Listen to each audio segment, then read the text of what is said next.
chaud bouillant. Hello à tous, me revoilà en direct pour un nouvel épisode de Chaud Bouillant. On a un petit problème technique avec Lynn, donc on essaie de se connecter. Mais donc je vais recevoir aujourd'hui Lynn Cosmidis de Falcon Coffee, qui est responsable specialty. Voilà, je vois que Lynn revient et là j'ai la demande. Yes, on va y arriver. Lancer. Je pense que là, il y a encore un petit bug. Aïe, Yes. désolée, j'essaie de me connecter sur mon ordi, mais ça marche pas très bien. Donc téléphone. Ah non, via l'ordinateur, en fait, ça ne fonctionne pas pour faire Ah, un, ok. un duo comme ça, en fait. Yes. Ah, ça marche. C'est bon. On m'entend bien? Tout va bien? Ouais, je t'entends bien, ça saute un petit peu, mais je pense que c'est le temps que les choses se mettent en Ah, place. Et moi, comme je t'ai dit au téléphone, j'ai un problème de Wi-Fi. Donc, je suis sur mon data, mais normalement, on va y arriver, je pense. Donc, yes. voilà. Salut Lynn, je Salut. suis ravi de te recevoir. Tu m'entends? Oui, oui, je t'entends très bien. Nickel. Super. Est-ce que, on s'était rencontrés ici, en fait, lors d'un événement chez Wide Awake à Bruxelles. C'était, je ne sais plus à combien de temps, parce que le temps s'est un petit peu En distendu. février, juste Ah, avant c'était le confinement, ouais. ben voilà, ok, yes. Et est-ce que tu pourrais un peu te présenter pour les gens qui nous regarderaient, qui ne te connaissent pas? Oui, bien sûr. Donc, je m'appelle Lynn. Je suis ingénieure agronome de formation. J'ai fait mes études en France et je suis assez vite partie dans le domaine du café où j'ai fait la quasi-totalité de mes stages en Amérique latine et dans le café. Donc, ça m'a permis de voyager pas mal, d'apprendre à queper, de voir pas mal de choses en Amérique latine aussi. Et puis après, je suis partie en Tanzanie où j'ai travaillé pendant un petit peu plus de 2 ans avec un exportateur de café en Tanzanie. Donc pareil, un contexte complètement différent pour moi, donc c'était très chouette. Et puis là, ça fait 3 ans et demi maintenant que je suis donc en Angleterre, à Brighton, et je travaille avec Falcon Coffees. Donc Falcon Coffees, c'est un importateur de café en verre, donc non torréfié.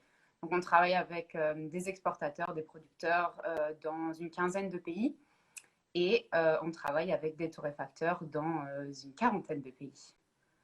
Voilà. Waouh, cool. Ben voilà, merci, merci pour cette intro. Euh, oui, je savais pas qu'en fait tu avais voyagé en Tanzanie, enfin que tu avais bossé en Tanzanie aussi longtemps. Enfin bon, voilà, c'est super intéressant comme parcours évidemment. Et donc, écoute, je vais te poser une première grande question un petit peu parce qu'on va aborder un thème sur les cafés. Donc les récoltes qui ont passé une année, on va dire en grains verts, donc ce qu'on appelle les aged coffee en anglais, mais qui ne donnent pas très bien quand si on traduit en français avec les cafés âgés. Mais peut-être qu'avant ça, j'avais quelques questions un peu générales à te poser avant qu'on arrive au thème, si ça ne te dérange pas. Bien sûr. Euh, donc la première grande question que je pose un petit peu à tous les invités, c'est quelle est pour toi la différence entre le specialty et le commodity coffee? C'est une très très bonne question et je pense qu'il y a beaucoup de gens qui ont dû te répondre que c'est pas forcément très évident parce qu'il n'y a pas de définition autre que la définition de la SCA qui est qu'un café specialty. C'est un café qui a plus de 80 points en tasse sur 100 avec pas de défauts primaires et moins de 5 défauts secondaires. Ça nous laisse beaucoup, ça nous laisse un nombre incalculable de cafés avec lesquels travailler. Et forcément, il y a des sous-catégories qui existent en fait dans ça. Et dans la réalité, les cafés qui sont commercialisés en café de spécialité, c'est plutôt des cafés qui sont, en termes de score, qui sont déjà au-dessus de 83-84. Euh, Après, je pense que chacun dans l'industrie de café spécialité a sa propre définition et ses propres valeurs. Pour nous, je pense qu'une des choses qui est importante, c'est la façon dont on achète les cafés. Donc, on travaille qu'avec des prix qui sont fixés. Donc, on ne travaille pas avec le C-Market, qui est en fait la bourse à New York pour les Arabicas. Euh, et qui, normalement, pour la principale, enfin, pour tous les cafés commerciaux et quelques cafés spécialités parfois, euh, les gens travaillent avec ce système de bourse. Donc nous, on travaille avec des prix fixes qui permet de donner une certaine stabilité aux producteurs et de savoir à la fin de l'année, de pouvoir faire ses calculs et savoir combien, enfin quels sont ses revenus en fait. Donc ça, Mm. c'est aussi un point très important. Et je pense qu'après, un autre point, c'est de travailler avec des relations qui sont très fortes avec les producteurs et avec les clients aussi. C'est d'avoir beaucoup de transparence sur les lots qu'on achète. C'est de pouvoir communiquer cette transparence-là avec nos clients. C'est d'emmener nos clients sur le terrain, c'est qu'ils puissent se rencontrer et c'est d'avoir cette relation un peu spéciale, je pense, entre les clients et les producteurs, ce qui fait que c'est un monde complètement différent du café de commercial, qui est qui est encore beaucoup plus obscur que le café spécialité, même s'il y a des progrès. Yes. Donc on a un petit peu deux pôles, on va dire, c'est l'aspect qualité, mais l'aspect bonne pratique aussi, qui pourrait un peu résumer finalement toute une partie de l'optimisation quand on passe au café de spécialité. C'est ça. Euh, Lors des derniers calls que j'ai eus, moi j'étais un peu, parce que j'apprends beaucoup de choses et je ne suis pas importateur, moi je suis plutôt vraiment dans le bas de l'échelle, dans le sens où je parle plutôt beaucoup aux gens, mais je ne suis pas trop sur le côté green. Mais c'est vrai que dans l'éducation que j'ai reçue au niveau café, j'ai toujours pensé qu'en fait, il y avait le specialty d'un côté et le commodity de l'autre et que tout le commodity était dans le sea market. Et en fait, au cours de live que j'ai fait avant, j'ai compris qu'en fait, tout le commodity n'est pas dans le sea market et qu'il y a aussi beaucoup de café qui se vend directement à des exportateurs, etc. Est-ce que toi, tu as un peu d'expérience là-dedans dans ta carrière, même si tu travailles en specialty, mais est-ce que tu as eu accès à ce genre de compréhension du marché de commodités? Parce que souvent, j'ai l'impression qu'on est enfermé dans une bulle specialty et les gens connaissent pas très bien le marché de commodités. Et puis, j'ai quelques intervenants qui sont à la frontière comme ça. Donc, quelle est toi ta compréhension, ta connaissance de ce genre de choses? Bah, c'est bien le problème, c'est que c'est pas tout blanc et tout noir en fait. Donc c'est pas forcément évident de comprendre la différence. Et je pense que, comme tu disais, les regarder en tant qu'entité complètement différente, c'est pas forcément la bonne façon de le faire parce qu'il y a énormément d'interactions entre les deux. Euh, et qu'en fait, il faut regarder le café dans son industrie, dans son ensemble. Je pense que c'est important aussi. Donc moi, je travaillais pas mal avec des cafés commerciaux avant. Falcon Coffee se fait aussi. Donc on a deux départements séparés, enfin plus ou moins séparés. Donc on fait aussi du café de commodité. Euh, il y a des importateurs de spécialités qui travaillent avec des prix, qui travaillent avec la bourse, mais avec des premiums qui sont très importants aussi. Donc c'est vrai que ça bouge. La définition, elle est pas tout à fait fixe, mais je pense que ce qui est important, c'est que les gens n'oublient pas. Donc, il y a beaucoup de gens qui travaillent dans le specialty qui sont un petit peu, euh, tu vois, un peu vadérés satanas pour le café commercial. Et je pense qu'il ne faut pas oublier qu'il n'y a pas un seul producteur sur la planète qui ne produise 100% de cerises qui seront du café de spécialité. C'est pas Mm, possible. Il y a toujours des défauts qui ne se voient pas quand on récolte en cerise. Il y a toujours du café, une partie de la récolte qui va finir qui va être sur un grade un peu inférieur et qui sera vendu en café commercial. Si on voulait idéalement avoir que du café de spécialité dans l'industrie du café, malheureusement, il n'y aurait pas de revenus pour ces cafés-là. Donc ça veut dire mm. que le revenu général, le revenu à la fin pour le producteur, il serait moins intéressant que avoir une interaction entre les deux industries. Mm. Et est-ce que ça veut dire que finalement, pour soutenir un producteur, ben, c'est bien de lui acheter toute sa production de spécialité, mais qu'il faut aussi l'aider à écouler le reste de la production, que finalement, comment est-ce qu'on peut avoir une vision plus holistique de l'achat de l'eau chez un producteur, on va dire, pour ne pas se concentrer que sur le specialty, mais peut-être voir comment, euh, enfin voilà, est-ce que le commodité a finalement aussi un rôle à remplir à ce niveau-là? Alors, c'est de back-upper le specialty quand il y a du specialty sur une plantation? Oui, bien sûr. C'est une façon beaucoup plus durable en fait de voir l'industrie. C'est évident, il faut un marché pour ces cafés-là aussi. Après, on peut comprendre que tous les torréfacteurs ou les intervenants dans la chaîne de valeur ne sont pas forcément capables d'acheter et le specialty et le commercial de tous les producteurs avec lesquels ils travaillent. il faut Mm. aussi avoir le marché qui va avec, il faut pouvoir. Mais en être conscient, c'est déjà, je pense que c'est déjà un énorme pas en avant. Alors, j'ai une question un peu, des questions un peu comme ça, pas bizarres, mais un peu out of the blue. Mais vu qu'on parle de tout ça, ici en Belgique, on a par exemple des torréfactions un peu old school qui marketent des grands crus. Et c'est vrai que qu'est-ce que, enfin, et pas que des torréfactions old school, mais aussi. Et donc moi, je me pose toujours la question, qu'est-ce que c'est un grand cru quand on fait un marché relativement de commodité, ou en tout cas qui n'est pas de spécialité dans les informations qu'on donne et ouais, dans les informations qu'on donne déjà et dans la qualité en tasse. Qu'est-ce que ça serait, comment est-ce qu'on définirait un grand cru pour toi? Je sais que dans le marché de spécialité, c'est des 90 plus, mais est-ce qu'il y aurait une autre nébuleuse grand cru qui pourrait exister d'une autre manière, par exemple? Alors ça, c'est assez intéressant parce qu'on voit les différentes dynamiques des vagues de café spécialité qui sont arrivées principalement en Europe. Et tu vois les différences dans les différents pays européens aussi. Donc, ce dont tu parles, tu le vois en Belgique, tu le vois beaucoup en France aussi. Euh, donc, ça, c'est ce qu'on appelle la première vague, en général, première, deuxième vague de café spécialité. Et c'est des gens qui déjà faisaient attention à acheter des choses un peu différentes. Par exemple, d'avoir des lots de café avec une seule variété plutôt que d'avoir des blends.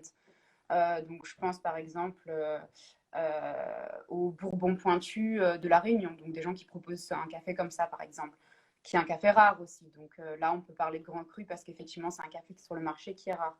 Ou alors des appellations, comme on peut avoir dans d'autres domaines, dans le vin, dans le fromage, etc.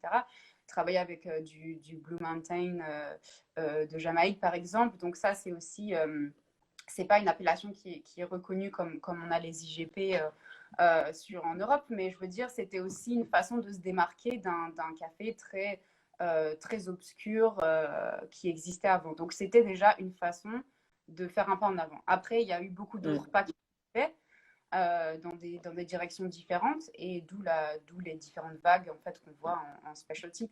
Pour du grand cru, honnêtement, je pense qu'il n'y a, il y a pas de définition. Pour moi, ouais, je pense que c'est beaucoup de gens qui essayent de se démarquer en donnant un petit peu d'informations sur ce qu'ils ont déjà et d'avoir des plus petits lots peut-être aussi. Mm. Est-ce qu'on peut quand même dire que, par exemple, au-delà du terrain et de l'endroit où on cultive le café, dans l'industrie du café de spécialité, on pourrait considérer que le travail sur un grand cru se fait beaucoup plus au niveau, enfin, se fait en tout cas au niveau de la fermentation, alors qu'avant, c'était des questions qui étaient très peu abordées dans les vagues précédentes du café. Tu veux dire au niveau du process, le fait que... Oui, maintenant, il y a plein de fermentations un peu expérimentales. Et on se rend compte que tout à coup, il y a des variétés qui arrivent à Mhm. des potentiels gustatifs assez particuliers. Donc, est-ce que ça pourrait être une manière contemporaine, finalement, de parler de grands crus en opposition à des variétés qui ont eu leur âge d'or, mais qui sont plus vraiment à la pointe de ce qu'on Mhm. fait en développement, en termes de développement de terroir? Oui, je pense que c'est un des critères, effectivement. Après, il peut y avoir simplement le score en tasse, qui ne sera pas forcément lié à un process très spécifique de fermentation ou autre. Ça peut être un lot très petit qui a été fait d'une certaine façon ou récolté à un certain endroit un peu spécial aussi. Tu vois, il y a des Mm. réserves. Je pense par exemple, il y a en Inde des cafés qui poussent dans des réserves où il y a encore des tigres, etc. Donc tu vois, c'est des choses où il y a l'histoire derrière, il y a d'autres choses. Donc on peut dire que potentiellement, on peut aussi peut-être qualifier ça de grand cru. Je pense que la définition, elle est très floue et que chacun y met ce qu'il a envie d'y mettre. Mais après, tant qu'on est capable de l'expliquer à ses clients et qu'on a les arguments pour l'expliquer, je suis pas contre. Mm. Yes. Euh, une autre question pour, bon, on va pas s'attarder sur le commodité, mais c'est vrai que j'essaie toujours un peu de voir quelles sont les expériences qu'on peut partager malgré tout là-dessus, sur justement cette zone grise. Mais par exemple, qu'est-ce qui arrive à des cafés qui passent pas les 80% ou les 83%? Est-ce que ce sont des cafés qui sont à un moment donné bloqués au moment de l'export? Est-ce que c'est plutôt quand le producteur va essayer de les vendre qu'il y a une sorte d'évaluation specialty ou pas? Est-ce que toi, tu as un peu d'expérience là-dessus? J'imagine qu'il y a des configurations différentes, mais quel est le voyage d'un café pour un producteur qui n'est peut-être pas au top dans la manière d'évaluer, mais qui a du potentiel malgré tout, mais pas à 80%? Bah, c'est une très bonne question. Je pense que ça soulève le point aussi de savoir quelle est la capacité des exportateurs et des producteurs principalement à pouvoir évaluer leur café et à être capable de pouvoir entrer dans le marché d'une façon qui leur soit avantageuse aussi. On est très loin d'une situation où tous les producteurs sont capables de cuper et de savoir ce que vaut leur café, même si avec l'expérience, ils ont quand même l'habitude en voyant la façon dont ils sont occupés du café, et même sans le cuper, juste de voir les grains, ils ont pas mal d'expérience, donc ils sont capables d'avoir une évaluation primaire de la qualité. Euh, donc ça soulève cette question-là déjà. Mais effectivement, donc c'est au moment où les échantillons sont envoyés par les producteurs ou les exportateurs à des importateurs, où on se rend compte de la qualité du score en tasse, etc. Et que les décisions sont prises. Donc des cafés qui ne vont pas tomber dans de la spécialité pour des importateurs qui font du café spécialité, ils vont être rejetés à ce moment-là. Et après, ils seront offerts à d'autres importateurs, soit le même importateur, mais dans un autre département, ce qui peut être le cas chez nous, par exemple, soit à d'autres importateurs sur le marché, et on leur explique. Là, c'est très important, c'est une très grande partie de notre travail aussi, d'avoir ce retour avec les producteurs et de leur expliquer pourquoi on rejette un café ou pourquoi on l'accepte, pourquoi est-ce qu'on l'a évalué avec telle note, tel score. Mm. Parce que sans ça, eux, ils se privent d'un énorme feedback, un énorme retour qu'ils peuvent utiliser pour avoir une meilleure position dans le marché. Est-ce que ça veut dire que les cafés qui passent dans une autre section d'une entreprise, donc plutôt sur le marché de commodité, ça veut dire que tout à coup, ils droppent en dessous des 80 et il n'y a plus de différence, ou il y a quand même encore des nuances dans les qualités et comment est-ce qu'elles sont marketées, j'ai envie de dire, ou en tant que consommateur, comment on peut comprendre ce genre de choses? Euh, oui, c'est une très bonne question.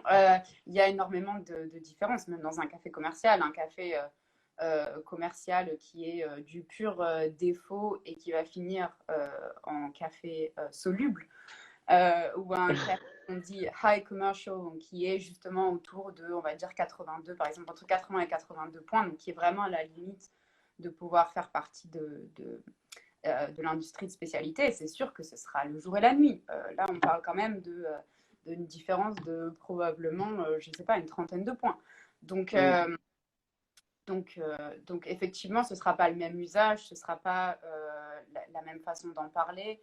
Je pense que l'endroit où ils sont torréfiés, où ils sont vendus, ça donne quand même des renseignements. La façon dont ils sont vendus, mais encore une fois, un café soluble, c'est pas toujours le cas. Il y a des gens qui font du café soluble avec du specialty maintenant, ça change. Mais en général, c'est pas forcément, vu le prix, pas forcément les meilleurs cafés qui sont utilisés pour du café soluble. Mm. Et si moi j'étais torréfacteur et que je veux acheter du café et que je suis en contact avec toi, j'imagine que je vais recevoir une liste avec des origines, des informations, le prix au kilo ou au pound, ou voilà. Est-ce que ça se passe un peu de la même manière si j'achetais dans la section commodity? Est-ce qu'on a finalement des origines, parfois des informations et un prix au kilo, ou est-ce que le système d'achat est complètement différent et que moi, je me rappelle aux États-Unis, j'ai travaillé pour quelqu'un à un moment donné qui, lui, achetait en bourse sur ordinateur. Alors, je ne sais pas du tout qui Ah. fait ça. Je pense que c'est très peu courant malgré tout, mais comment ça se passe quand on achète dans différentes filières en tant que torréfacteur, plutôt peut-être old school ou de commodité? Ah, alors ça dépend si tu es Starbucks ou si tu es un torréfacteur. Disons petit volume, quoi. Donc forcément, ce ne sera pas la même façon d'acheter, évidemment. On va dire des petits torréfacteurs qui veulent acheter du café commercial. Donc par exemple, nous, on a une position, on a un stock de café commercial en Angleterre. On a exactement le même type de liste qu'on envoie. Donc on a le nom du café, l'origine, quand est-ce qu'il est arrivé, le prix au kilo. Donc on explique tout ça. Après, on a pas mal de clients dans le café commercial qui demandent de plus en plus d'informations. Donc, des clients qui achètent des containers entiers directement en origine, qui veulent savoir combien de producteurs ont participé à produire ce container, et on va donner la liste des 350 producteurs qui ont participé à ce container et quelle a été Wow. la proportion euh, de chacun. Mais ça, il faut qu'on ait des partenaires en origine qui soient capables de nous donner cette information-là aussi. Donc c'est très important que on mette en place ces systèmes-là avec nos partenaires aussi. Mais ça ne veut pas Mm. dire commercial, ne veut pas dire complètement obscur. Y a des choses qui se font, il y a des adaptations qui doivent se faire au marché aussi. Et c'est en train de bouger. Donc doucement, Ouais, ouais. ça bouge. Yes. Quelles sont, d'après toi, alors les informations en tant que consommateur auxquelles on doit faire attention, ou on peut utiliser pour savoir un petit peu finalement ce qu'on achète? Parce que c'est vrai que j'ai l'impression que le marketing de commodité devient aussi puissant que le marketing de spécialité et que ça crée beaucoup de confusion pour des gens qui achètent du café et qui payent parfois peut-être un prix fort pour un café qui n'est pas ce qu'il pourrait être en spécialité, mais qu'il est bien marketé. Et est-ce qu'il y a des informations vraiment essentielles qui font la différence ou est-ce que finalement ça en vient au goût à la fin? Oui, alors déjà, donc tu parlais du prix. Donc si on parle de cafés qui sont vraiment pour le coup très peu chers, il y a de fortes chances pour que ce soit pas tout à fait durable comme chaîne de valeur et que ce soit pas forcément le producteur qui gagne beaucoup là-dedans. Donc déjà, les cafés qui sont très peu chers, c'est sûr que là, voilà. Après, effectivement, comme tu dis, il y a des cafés qui sont des cafés commerciaux qui ont un très très bon marketing, qui vont se vendre comme des produits de luxe. Je pense que c'était ça, ce à quoi tu pensais, mais on peut citer Nespresso, où on a effectivement des magasins qui sont magnifiques. On a l'impression d'acheter vraiment quelque chose, un produit de luxe, alors que le pourcentage qui revient au producteur est assez minime par rapport au coût de marketing, etc. Je pense que la taille des personnes à qui on l'achète est très importante. Donc, quand on a des énormes multinationales qui vendent ces cafés-là, c'est un peu plus. Voilà, c'est des économies d'échelle qui ne sont pas les mêmes. Il ne faut pas hésiter à parler aux gens, il ne faut pas hésiter à parler à son torréfacteur ou même dans un coffee shop qui vend du café, aller demander au barista. Il ne demandera rien de mieux que de pouvoir en discuter avec vous que de pouvoir justement avoir cette conversation. Il y a beaucoup de baristas frustrés qui veulent parler des cafés, qui veulent avoir le temps d'avoir ces conversations-là, mais qui malheureusement n'ont pas forcément la personne en face qui a le temps ou qui demande, qui est demandeur. Donc ça, je pense qu'ils sont très contents. Mm. Euh, donc, ouais, n'hésitez pas à poser des questions et vous voyez, selon les réponses qu'on vous donne, selon les informations que les gens ont, vous vous ferez une très bonne idée, je pense, de la façon dont ils ont été achetés et d'où ils viennent, en fait. Ok, et alors je vais te poser une dernière question un peu là-dessus, et puis on va peut-être aborder le thème des cafés, des aged coffee, parce que j'ai quelqu'un qui demandait justement comment étaient les ventes en 2020. Donc je pense que la discussion après va parler un peu de ça, mais je voulais quand même te poser une dernière question un peu chaud bouillante. C'est la question, et c'est une question, je pense qu'on avait abordé, enfin qui avait été abordée lors de cet événement chez Wide Awake. C'était la question des labels dans le café, et de savoir quel est leur rôle, quelle est l'importance des labels, et finalement, est-ce qu'on parle de labels dans le café de spécialité ou pas, et quel est ton avis là-dessus? Très grande question, très grand sujet de débat. Et, et je pense que ça va être difficile de répondre à ça en 2 minutes. Mais effectivement, je pense que les labels ont fait énormément pour le coup de commodité. Il faut rappeler quand même que pour la plupart des labels, et principalement le label bio et le label Fairtrade, donc Max Équitable? Oui. Havre, il y a des premiums qui se font en plus du prix de la bourse. Donc, on a un prix de café qui est donné. Si on a des cafés qui sont certifiés, on a un premium en plus de ce prix-là. Donc, il y a un impact financier direct. Ça, c'est évident. Maintenant, sur du café spécialité, c'est un peu différent parce qu'on va déjà payer des prix qui sont largement au-dessus des coûts de production, qui sont largement à un niveau de prix complètement différent. Ça peut arriver que des cafés soient offerts plus chers parce qu'ils ont une certification. Donc, ça coûte quand même très cher de se faire certifier. Mm. Euh, donc voilà. Après, je pense qu'effectivement, l'impact, il n'est pas le même sur des cafés de spécialité qu'il est sur des cafés commerciaux. Euh, Nous, ce qu'on voit dans notre expérience, c'est que la demande qu'on a en SP, c'est surtout sur de la certification bio. On a très peu de demandes sur de la certification de commerce équitable parce que, quelque part, je pense que la façon dont on travaille avec du café spécialité, on est déjà sur des valeurs sur des valeurs de commerce équitable, en fait, donc plus Mm. équitable. Donc voilà, après, on a effectivement pas mal de demandes pour des cafés bio. Donc on a souvent des cafés qui sont certifiés bio. Après, mon avis personnel sur ça, j'ai vu, moi, des mises en place de certification, notamment en Tanzanie et au Rwanda. Euh, c'est assez compliqué. Des producteurs individuels n'ont pas forcément les moyens financiers de pouvoir se faire certifier tout seuls. Donc Mm. souvent, des certifications qui sont à travers des coop sur des gros groupes. Ça prend des années, il y a beaucoup de frais parce qu'il y a il y a les audits à passer, donc il y a les auditeurs qui viennent. Il faut payer donc les transports, les billets d'avion, les hôtels, etc., les per diem, enfin bref. Euh, et on s'est rendu compte que pour avoir un retour, un impact financier sur les cafés, ça prendrait des années et ce serait des clopinettes, quoi. Wow. Ok. Souvent, il faut d'abord rembourser les coûts, en fait. Donc, le moment où ça commence à devenir bénéfique, ça prend du temps et c'est pas grand-chose. Donc, est-ce que ça vaut vraiment le coup? Après, je pense que c'est vraiment, ça dépend vraiment du contexte, ça dépend de la volonté des producteurs, ça dépend des accès au marché que ça leur donne. Voilà. Parce que c'est vrai que euh, j'entends de plus en plus de torréfacteurs finalement de spécialité qui essaient de développer des gammes certifiées bio parce qu'il y a une opportunité et que les gens sont un peu obsédés avec la labellisation bio. En tout cas, en Belgique, le marché du bio est vraiment en pleine expansion, surtout avec les magasins qui font du vrac, etc. Donc tout le monde est un peu obsédé par est-ce que c'est labellisé ou pas, sinon on ne prend pas. Mais est-ce que ça veut dire que euh, avoir des cafés bio, c'est en général des cafés d'un peu moins bonne qualité, puisqu'on va être sur des coopératives plus grandes qui font plus du volume que ce que le specialty peut donner finalement et que la rencontre des deux n'est pas toujours évidente?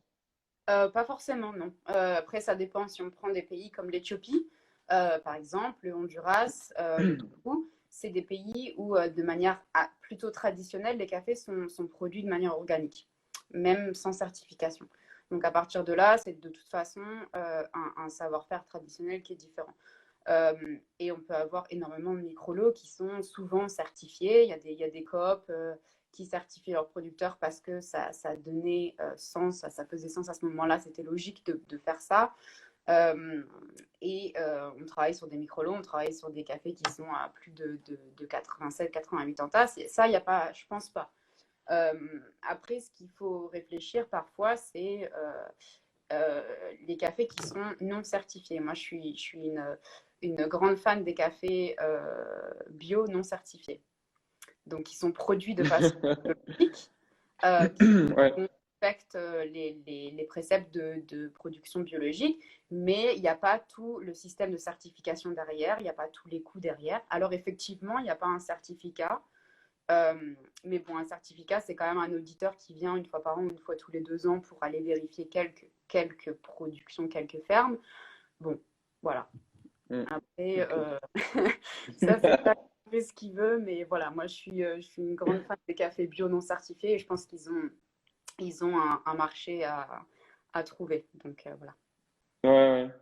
Ben, c'est vrai que, enfin, pour terminer avec ça, parce que j'avais encore le coup tout à l'heure de quelqu'un qui me demandait, qui me disait, ah, mais est-ce que les cafés que tu conseilles, parce que je conseille des torréfacteurs, et donc, est-ce qu'ils sont bio? Et donc, je parlais effectivement de la question du bio, mais c'est vrai que le fait d'expliquer que c'est souvent de l'agriculture raisonnée, que même si c'est pas du bio, parfois il peut y avoir un usage de pesticides, mais un tout petit peu, que les producteurs et les importateurs et les torréfacteurs et nous-mêmes, on consomme ces cafés et qu'on va pas s'empoisonner avec ça, mais c'est vrai que c'est pas toujours évident de faire prendre conscience qu'on peut être aussi en agriculture raisonnée, sans pour autant être 100% bio, mais bon, c'est des débats de fond, hein, mais, Bah, en plus, je pense que c'est difficile parce que c'est des cultures qui sont très éloignées de nous géographiquement parlant et par rapport à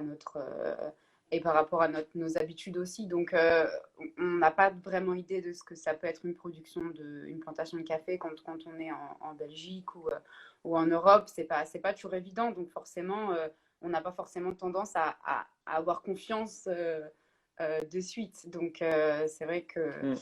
euh, c'est pas forcément évident pour les gens de faire confiance et de. Voilà. Ouais.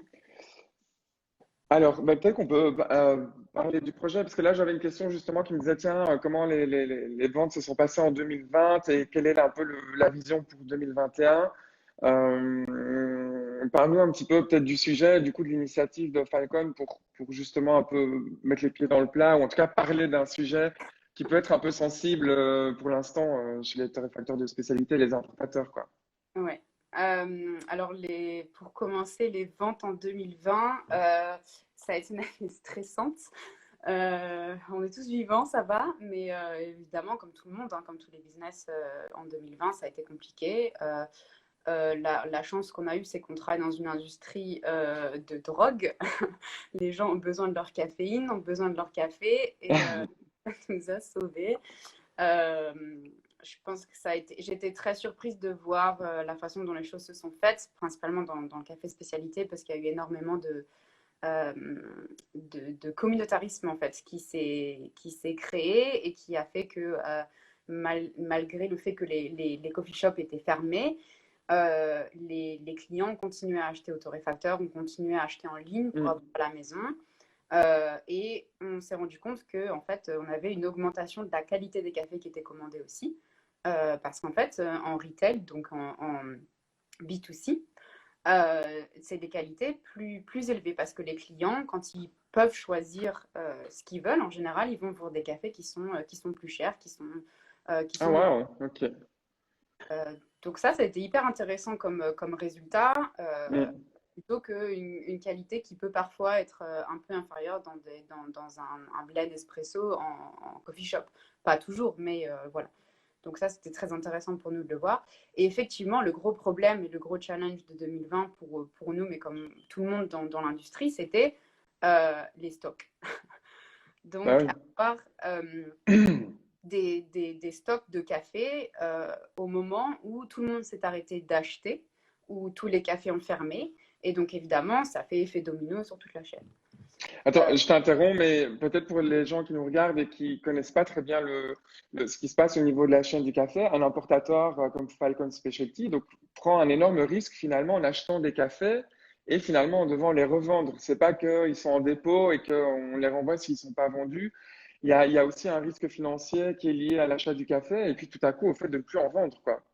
voilà. Donc, en fait, nous, le café, on le paye quand on reçoit les documents de shipping, d'embarquement. Mm, Donc le café, au moment où on paye pour la totalité, le volume total du café, le café, il est au milieu de l'eau, quelque part, entre l'origine mm. et nous. Donc on doit avancer cet argent-là. Et après, pour le producteur, c'est difficile aussi, parce que le producteur, il met son café dans un bateau, tout son café dans un bateau sans avoir été payé non plus. Donc en fait, c'est un système de sorte de compromis, on paye quand le café est entre les deux. Donc effectivement, quand nous on reçoit le stock en Belgique ou en Angleterre, le café il est déjà payé.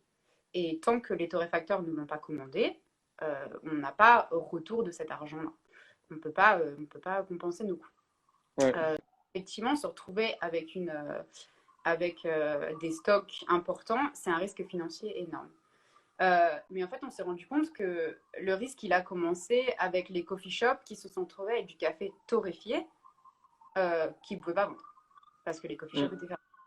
Et donc là, en termes de durée de vie du produit, on est quand même sur des durées de vie beaucoup plus courtes que sur du café non torréfié. Parce qu'une fois que le café est torréfié, s'il n'est pas vendu rapidement, malheureusement, on voit très vite une dégradation du produit. Ouais, Euh, pour donner une idée de laps de temps, on parle de un an, un mois, 3 mois dans certains cas, 6 mois, ça devient vraiment une triste histoire une fois qu'il est torréfié. Le grain vert peut se stocker un peu plus longtemps, mais bon, malgré tout, ça reste problématique. Voilà. Donc après, c'est des qualités organoleptiques qu'on perd.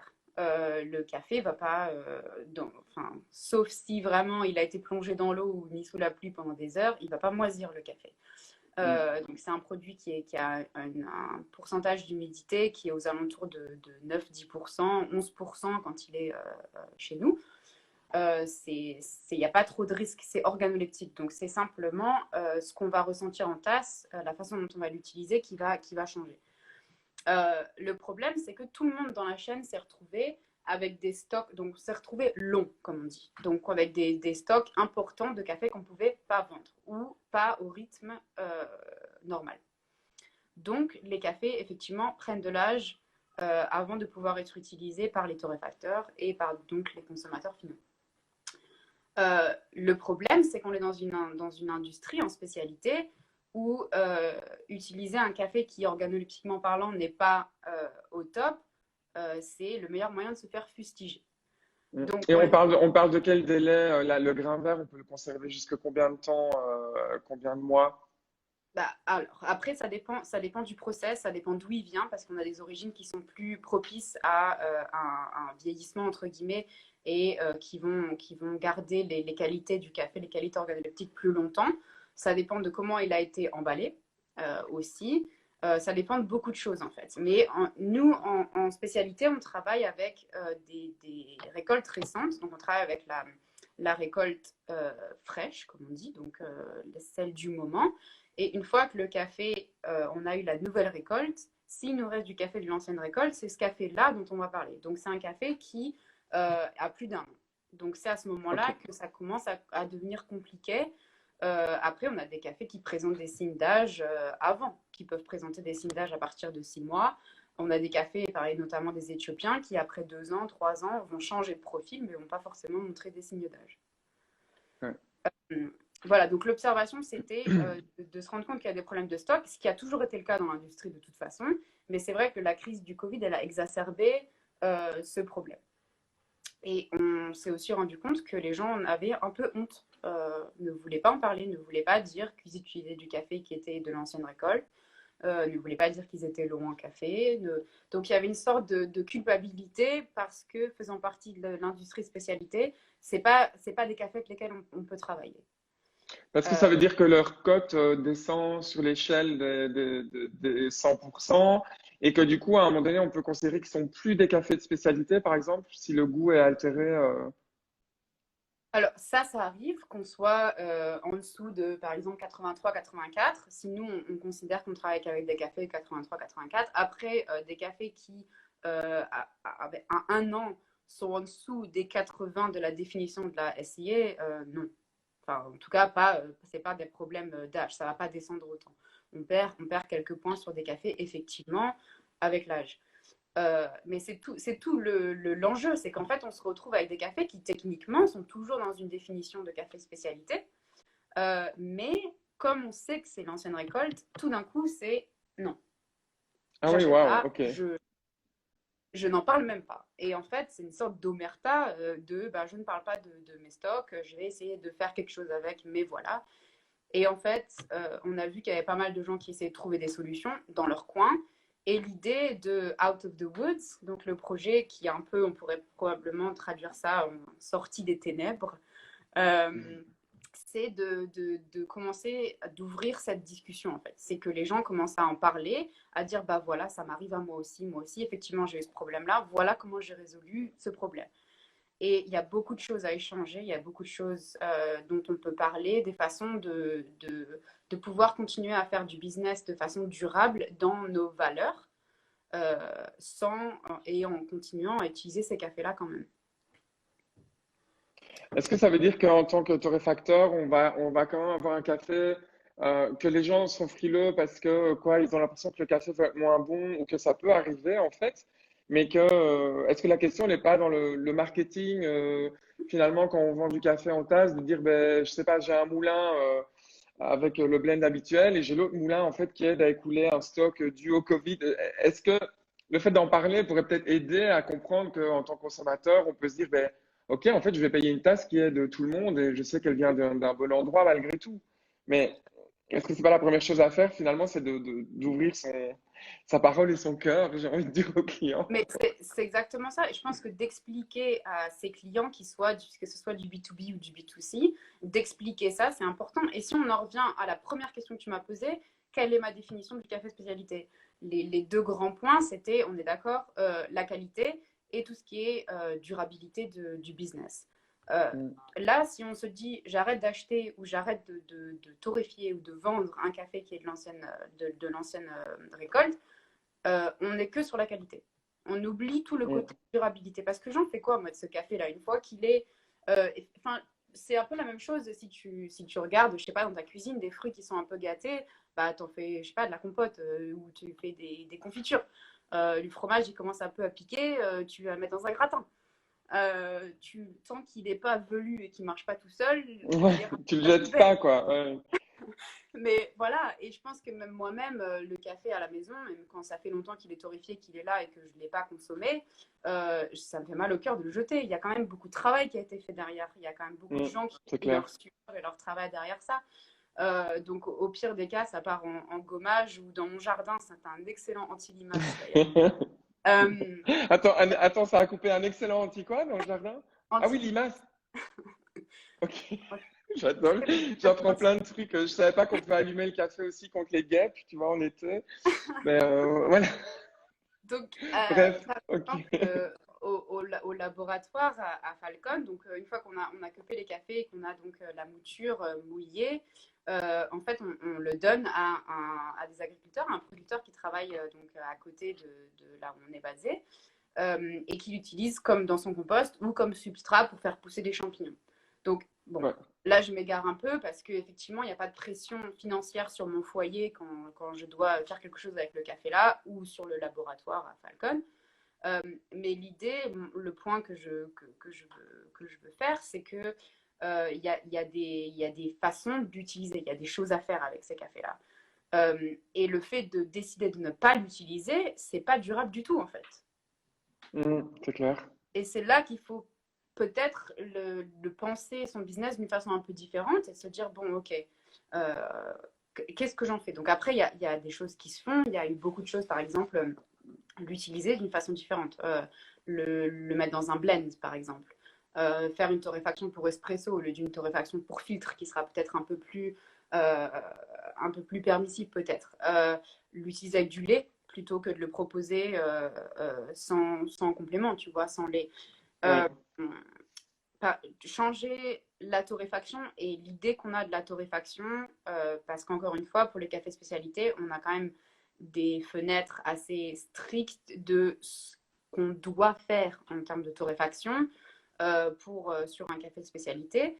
Mais peut-être que pour ces cafés-là, il faudrait s'adapter, il faudrait travailler sur des torréfactions qui sont en fait plus adaptées à des cafés qui sont plus vieux.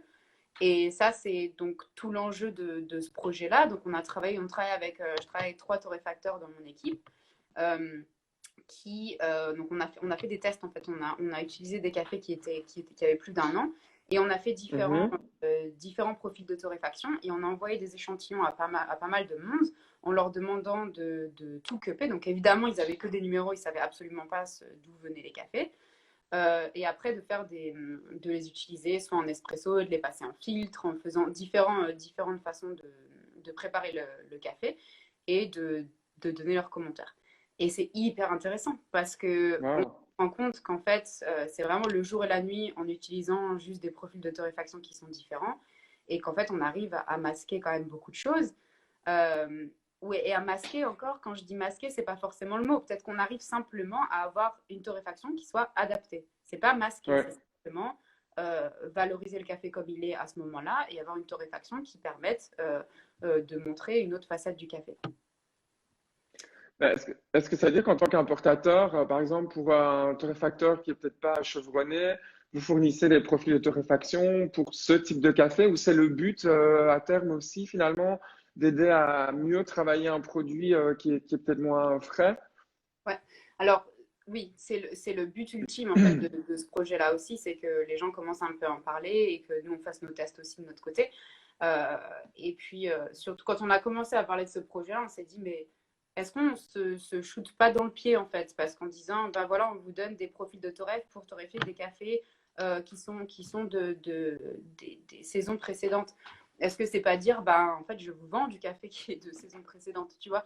Et en fait, c'est là que le problème, c'est là le cœur du problème, c'est de se dire, bon, ok, en fait, on va pas se mettre là, enfoncer la tête dans le sable, le problème, il est là, tout le monde a travaillé et travaille encore avec des stocks qui sont plus longs. Il faut trouver une solution maintenant. Il faut qu'on arrête Mm. de se voiler la face. Donc, effectivement, on travaille sur des profils de torréfaction. On aimerait travailler de toute façon sur les profils de torréfaction pour la plupart des cafés, qu'ils soient frais ou moins frais. Mais effectivement, c'est aussi une façon que la communauté de torréfacteurs puisse commencer à échanger sur ça. Euh, Après, il y a d'autres usages aussi, d'autres solutions. Par exemple, les gens qui achètent une nouvelle machine, un nouveau torréfacteur, et qui doivent donc utiliser un café pour faire le premier batch, pour essayer enfin, tu vois, de se familiariser avec la machine, de gérer tes paramètres de gaz, etc. Euh, Souvent, les gens n'ont pas forcément envie d'avoir un café, tu vois, top qualité, parce que Ouais. si brûle, on ne sait pas pour quelle raison, tu vois. Voilà. Et donc, ça, c'est des demandes qu'on a aussi. Et les gens n'osent pas, des fois, nous demander cette question-là, tu vois. Parce qu'on est des importateurs de café de spécialité. Donc, ils n'osent même pas nous poser la question de savoir si on aurait un café qui pourrait éventuellement servir à ça. Euh, Ce qui se passe dans la réalité, c'est que des fois, on a l'entrepôt qui nous appelle et qui nous dit, bon, bah voilà, on a fait un compte des sacs. On a retrouvé ce sac-là. C'est un Colombie qui a 2 ans. Il était dans un coin de l'entrepôt. Voilà. Bah, Qu'est-ce qu'on en fait? en théorie, ça ne devrait pas arriver. En pratique, c'est des choses qui arrivent. Et en fait, avant l'année dernière, on remettait ce café dans notre système de données, mais on ne le mettait pas sur nos listes, on n'en parlait pas, c'était un peu caché. Quand on avait quelqu'un qui, de façon un peu cachée aussi, nous demandait, ouais, mais en fait, j'ai besoin d'un café qui soit quand même pas cher, quoi. Et, euh, Ouais. c'était un peu tout fait en catimini. J'ai l'impression d'être des dealers de drogue, quoi. Donc, parce qu'il y a cette honte-là, en fait, derrière ça. Et, Ouais. euh, et puis l'année dernière, on s'est dit, bon, ok, en fait, ce café-là, comme tu l'as dit tout à l'heure, on l'a acheté en payant un prix qui était avec lequel on s'est mis d'accord sur ce prix-là avec le producteur. C'est un café qui a été payé à un prix juste, qui est venu avec toutes des informations pour avoir toute la transparence sur le café, qui est venu avec des photos. C'est des gens qu'on a rencontrés, on a été dans leur ferme, etc. J'ai pas à en avoir honte en fait. C'est effectivement la fin de vie de ce café où là il a eu 2 ans un peu triste parce qu'il était caché dans un coin de l'entrepôt, mais il est là et il faut lui donner le reste de sa Une vie aussi. chance. Ouais. Voilà. Mais Et donc, est-ce que ça veut dire que sur des cafés, après, je sais pas comment le dire en français, est-ce que ça sonne vraiment pas bien, sur des aged coffee, est-ce que ça veut dire que quoi, il y a quand même très pratico-pratique, il y a quand même une réduction là-dessus en communiquant sur ce que c'est, ou l'idée c'est de le vendre au prix plein parce que finalement les marges sont pas énormes dessus en tant qu'importateur, ou alors, est-ce qu'il y a une différence de prix par exemple dans l'idée de finalement marketer ces cafés-là pour les vendre? c'est très très important. Il ne s'agit pas de mentir. Il ne s'agit pas, encore une fois, faire tout ce travail-là, c'est un travail de transparence. Nous, Mm. nos cafés, quand ils sont sur la liste, on met la date du moment où ils sont arrivés dans notre entrepôt. Donc, effectivement, maintenant, tous ces cafés-là, on a décidé de les mettre sur la liste. Donc, ça fait un peu tâche quand on voit que dans nos offres spéciales à la fin de la liste, il y a un café qui est arrivé en 2018. Bah oui, ça fait tâche. Mais il est là, ce café, et il est offert à un prix qui défie toute concurrence. Évidemment que nous, on fait de la perte sur ce café-là, c'est évident. On ne couvre même pas les prix qu'on a payés au producteur ou à l'exportateur, parce que c'est pas possible. Mais ça nous permet quand même de le vendre et à quelqu'un de pouvoir trouver ce dont il a besoin, que ce soit pour un client qui cherche un café très très bas ou pour même pardon, un café très peu cher ou pour du seasoning, donc utiliser ce café pour Mm. faire le premier batch d'un Rôder, produit. ouais. Peut-être que les torréfacteurs, ils n'ont pas forcément envie de lâcher leur valeur pour ces cafés-là, tu vois. Ils ont peut-être quand même envie de Mm. travailler avec nous. Ils ont quand même envie de savoir que le café, il a été sourcé de manière intelligente et durable, même si, effectivement, au final, ce café, il est acheté à un prix très bas. Le producteur, lui, il n'en verra pas, il ne saura même pas. Parce que ce café-là, il a été acheté au prix sur lequel on s'est mis d'accord en 2017 ou en 2018. Mm. Est-ce que ça veut dire aussi qu'ayant des surstocks à cause du Covid, malgré tout, Ça veut dire que ça va avoir un impact sur les achats que vous allez faire auprès des producteurs en 2021, parce que j'imagine si vous restez avec pas mal de café sur les bras et que l'industrie Horeca se met lentement en route, c'est-à-dire que le producteur est aussi impacté ou pas. Bien sûr. Euh, si les gens arrêtent de consommer, je te charge.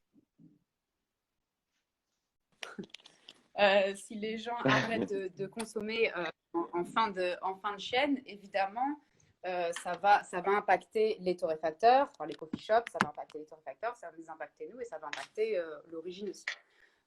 Les problèmes de stock dont je parle, on a eu ces mêmes problèmes en origine aussi. On a eu pas mal de producteurs qui nous ont appelés, qui nous ont dit bah, en fait, il me reste plein de trucs, quoi. Il me reste plein de cafés que j'ai pas vendus cette année et qu'ils vont pas pouvoir vendre. Donc, des cafés où ils vont devoir le vendre à un prix plus bas ou le vendre.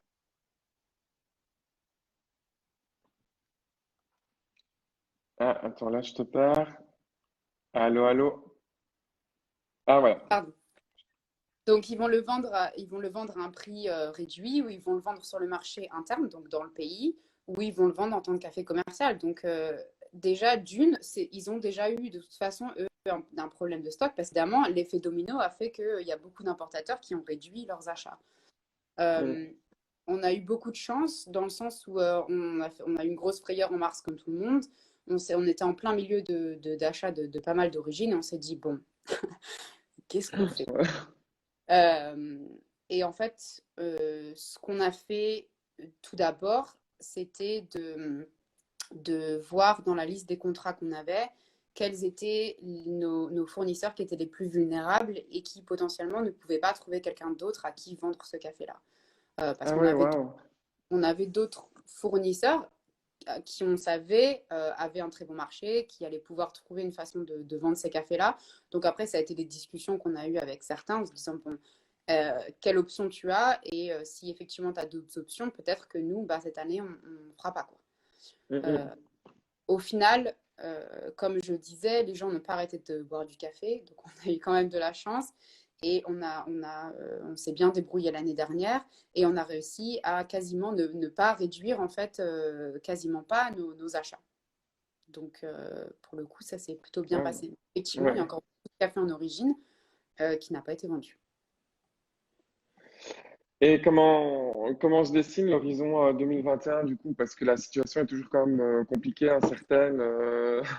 Est-ce qu'il y a des stratégies par rapport à ça ou c'est un petit peu, bon, ben, en fait, il n'y a pas du tout moyen de prévoir quoi que ce soit?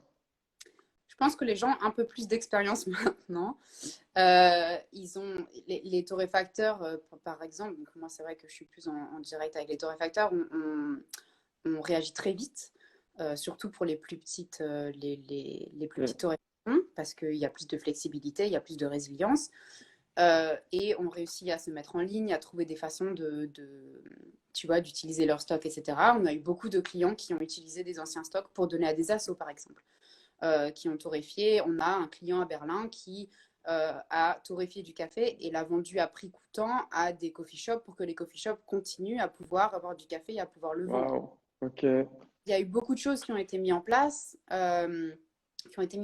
et qui ont eu un impact bénéfique sur la chaîne en général.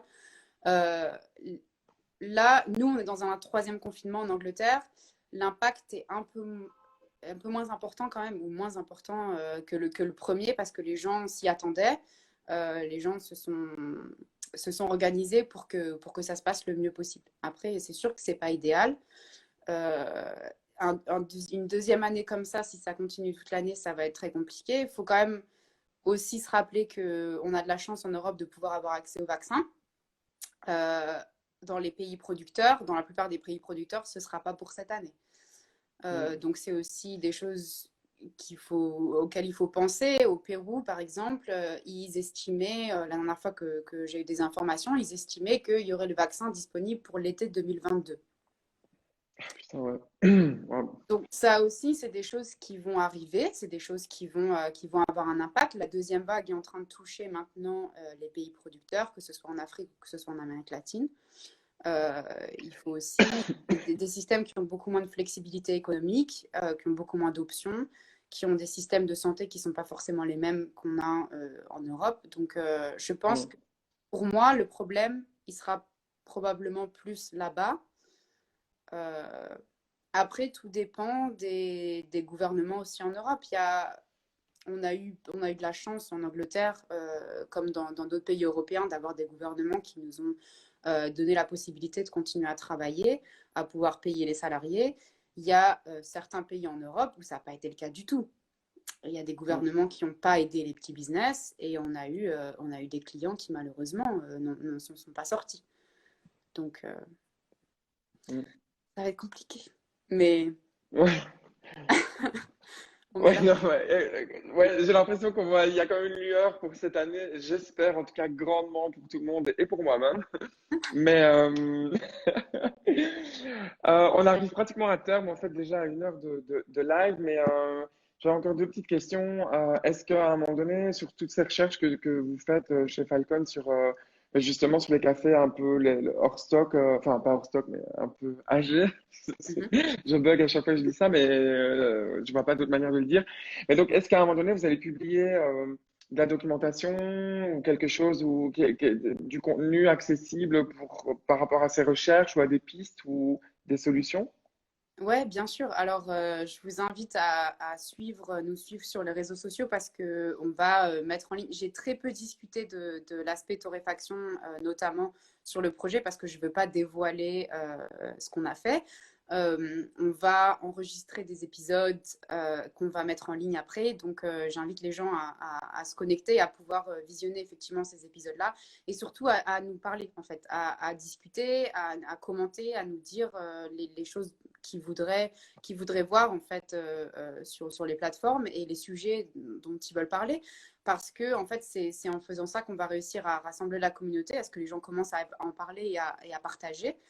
Et après, si ce projet vit tout seul et que les gens continuent eux-mêmes de leur côté à répondre en fait en miroir à ce projet-là, c'est génial. Mais oui, il y aura de la documentation. On va publier les courbes de Toref, notamment. On aimerait aussi pouvoir lancer une sorte de pas de compétition parce que c'est pas vraiment ça, mais d'envoyer des cafés à des torréfacteurs pour qu'ils puissent essayer en fait à faire des torréfs qui pensent pouvoir être adaptés à des cafés d'ancienne récolte ou des cafés plus âgés.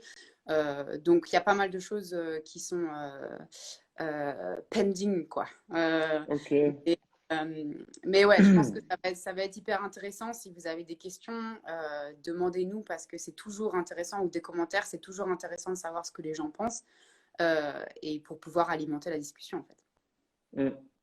Ben, n'hésite pas en tout cas dans le futur à me tenir au courant aussi, comme ça je reposte. Et Ouais, voilà, merci. parce que je pense que c'est un sujet qui intéressera énormément de monde de toute façon.